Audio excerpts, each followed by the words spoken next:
The week was pretty eventful.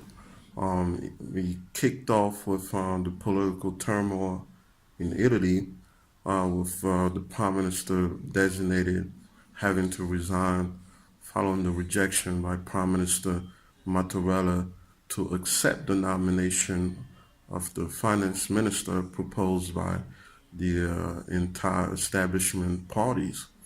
It caused global turmoil because it could have resulted in new election and possibly major changes in the eurozone and possibly in the European Union.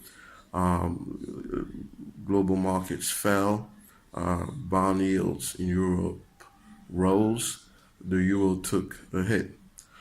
But in the middle of the week, we had a kind of surprising news as the summit between the U.S. president and the North Korean leader was back on track for the June 12th. It previously almost been canceled after the North Korean expressed concern about the Libya model. As we probably know from history, Libya decided to abandon his nuclear program, and years later, and Muammar Gaddafi ended up being ousted and killed by U.S.-backed forces.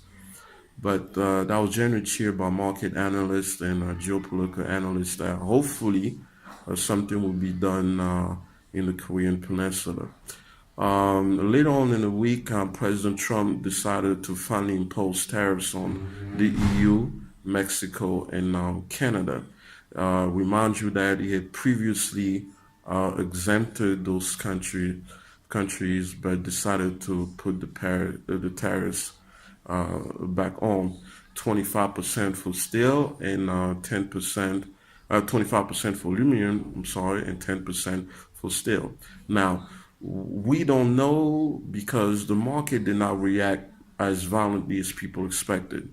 The tariffs are supposed to go into effect on June the 20th. So many people thinking, is this a strategy to renegotiate, especially for NAFTA, Mexico, and Canada?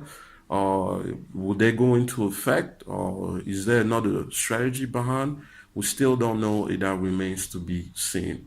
But the highlight of the week was the stellar job figures from the United States. Job creation on a monthly basis came in at 200K plus. Unemployment rate dropped to 3.8%, the lowest number in nearly 50 years. Our average hourly earnings, wages grew 2.7% on a yearly basis from 2.6% from the last reading.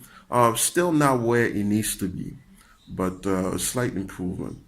Now, many analysts from major banks to the Federal Reserve have upgraded have growth target projected growth for the U.S. between 3% to as high as 4.5% for 2018, which would be very, very, very good.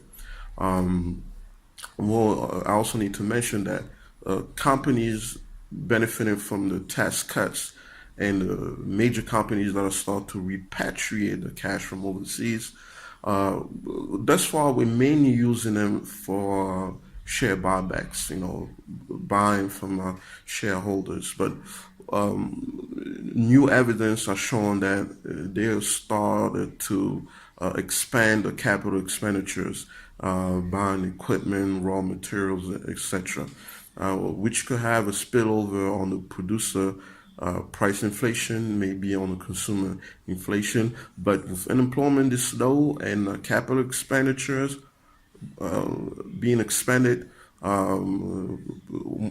just the sky's the limit to as far as what's going to be happening in the near future.